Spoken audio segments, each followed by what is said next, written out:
নিরামিষ সয়াবিনের তরকারি একবার এইভাবে বানিয়ে নিন, যার স্বাদ মাছ মাংসকেও কিন্তু হার মানিয়ে দেবে।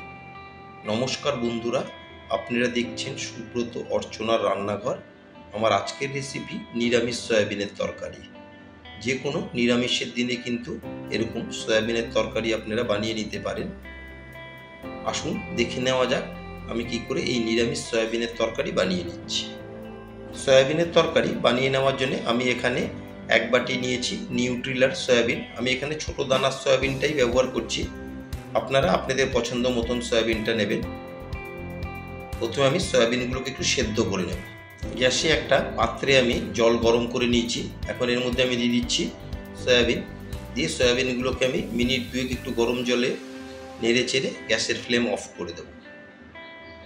সয়াবিন সেদ্ধ করে একটা মশলার পেস্ট বানিয়ে নেব। একটা মিক্সিং জার নিয়ে নিলাম, এতে আমি দিয়ে দিচ্ছি দুটো মিডিয়াম সাইজের টমেটো। যেহেতু এটা নিরামিষ রেসিপি, টমেটোর পরিমাণটা একটু বেশি দিতে হবে গ্রেভির জন্য। আর দিয়ে দিলাম 2 থেকে আড়াই ইঞ্চি আদা, আর কাঁচা পাকা লঙ্কা মিলিয়ে 3টে দিয়েছি। দিয়ে একটা স্মুথ পেস্ট আমি বানিয়ে নেব। টমেটো, আদা আর কাঁচা লঙ্কার পেস্টটা আমার বানানো হয়ে গেল। একটা বাটিতে আমি নামিয়ে নিচ্ছি, এটা আমার পরে লাগবে।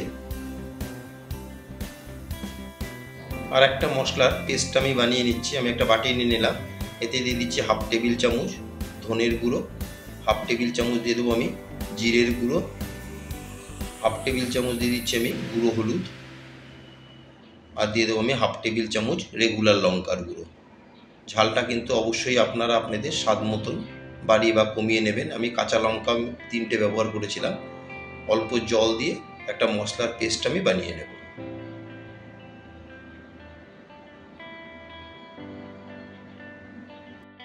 গ্যাসের ফ্লেম অন করে ওভেনে আমি একটা কড়াই বসিয়ে দিলাম। এতে এখন আমি দিয়ে দিচ্ছি পরিমাণ মতন সর্ষের তেল। আজকের রান্নাটা আমি লোহার কড়াইতেই করছি।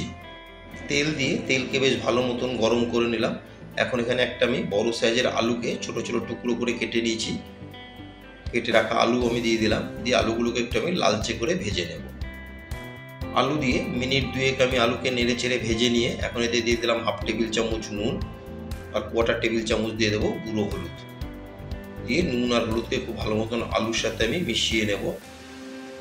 লোহার কড়াইতে বা মাটির বাসনে রান্না খাওয়া কিন্তু আমাদের পেটের পক্ষে খুবই ভালো, কিন্তু লোহার কড়াইয়ের মেন একটাই অসুবিধা, যেটা রান্না করতে করতে কড়াইটা একদমই কালো হয়ে যায়। 5 থেকে 7 মিনিটের মধ্যেই কড়াইটা একদম কালো হয়ে যায়। দেখুন, নুন হলুদ দিয়ে আমি আলুগুলোকে লালচে করে ভেজে নিলাম। এখন ভেজে নেওয়া আলুগুলোকে আমি একটা প্লেটে তুলে নিচ্ছি। আলু তুলে নিয়ে ওই তেলে আমি দিয়ে দেবো সেদ্ধ করে জল ঝরিয়ে রাখা সয়াবিন। দিয়ে সয়াবিনগুলোকে আমি নেড়ে চেড়ে ভেজে নেব। গ্যাসের ফ্লেম মিডিয়ামে রেখে মিনিট 3 আমি নেড়ে চেড়ে সয়াবিনগুলোকে ভেজে নিলাম। এখন ভেজে নেওয়া সয়াবিনগুলোকে আমি একটা প্লেটে তুলে নিচ্ছি। সয়াবিন তুলে নিয়ে ওই কড়াইতে আমি দিয়ে দিলাম কিছুটা পরিমাণে সর্ষের তেল। দিয়ে তেলকে বেশ ভালো মতন গরম করে এখন ফোড়নে দিয়ে দিচ্ছি কিছুটা গোটা গরম মশলা আর একটা তেজপাতা। দিয়ে ফোড়নকে আমি 10 থেকে 15 সেকেন্ড একটু তেলে ফ্রাই করে নেব। ফোড়ন থেকে খুব সুন্দর একটা গন্ধ আসছে। ঠিক এই সময় আমি দিয়ে দেবো টমেটো, আদা আর কাঁচা লঙ্কার পেস্ট। দিয়ে টমেটো পেস্টকে আমি কিছুক্ষণ কষিয়ে নেব, যতক্ষণ না পর্যন্ত টমেটোর কাঁচা গন্ধটা যাচ্ছে ততক্ষণ আমি টমেটোর পেস্টকে কষিয়ে নেব। গ্যাসের ফ্লেম মিডিয়ামে রেখে মিনিট 3 আমি টমেটোর পেস্টকে কষিয়ে নিয়ে এখন দিয়ে দিচ্ছি আমি যে একটা মশলার পেস্ট বানিয়েছিলাম সেই মশলার পেস্টকে টমেটোর সাথে খুব ভালো মতন মিশিয়ে আমি এতে দিয়ে দিলাম স্বাদ মতন নুন। আমি এখানে হাফ টেবিল চামচ নুন দিলাম, আর দিয়ে দিলাম হাফ টেবিল চামচ চিনি। আমি কিন্তু চিনিটা কোনো মিষ্টির জন্য দিচ্ছি না, রান্নাটা ব্যালেন্স করার জন্যে। দিয়ে নুন আর চিনিকে খুব ভালো মতন আমি এখন মিশিয়ে নিলাম। গ্যাসের ফ্লেম মিডিয়ামে রেখে আমি একটু সময় নিয়ে মশলাকে কষিয়ে নিয়ে এখন এতে দিয়ে দিচ্ছি ভেজে রাখা আলু। দিয়ে আলুকেও ভালো মতন আমি মশলার সাথে মিশিয়ে নিচ্ছি, নিয়ে খুব ভালো মতন এখন কষিয়ে নেব। গ্যাসের ফ্লেম মিডিয়ামে রেখে আমি একটু সময় নিয়ে মশলার সাথে আলুকে কষিয়ে নেব। মশলা যত ভালো কষানো হবে রান্নার টেস্ট কিন্তু ততই ভালো হবে। আর আমার নতুন বন্ধুদের কাছে রিকোয়েস্ট, যারা আমার চ্যানেলটি এখনও সাবস্ক্রাইব করেননি তারা অবশ্যই সাবস্ক্রাইব করে আমার পাশে থাকবেন, আর পাশে থাকা বেল আইকনটি প্রেস করে রাখবেন। যখনই আমি নতুন কোনো ভিডিও আপলোড করব সবার আগে নোটিফিকেশান আপনাদের কাছে পৌঁছে যাবে।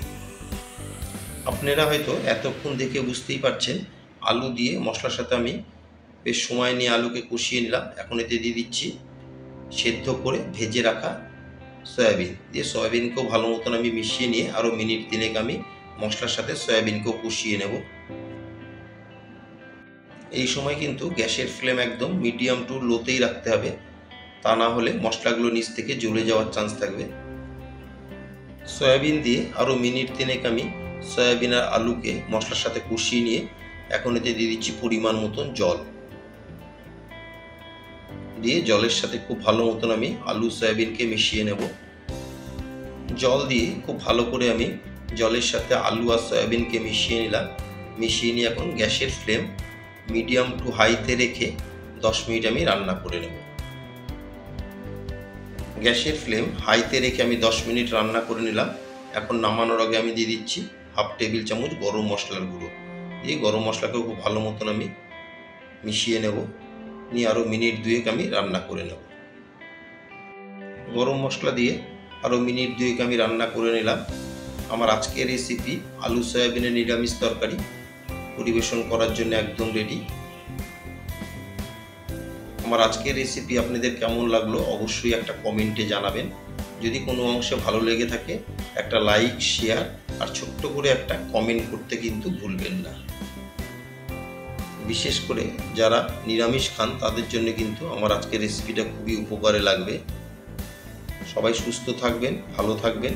আবার দেখা হবে নেক্সট একটা এপিসোডে।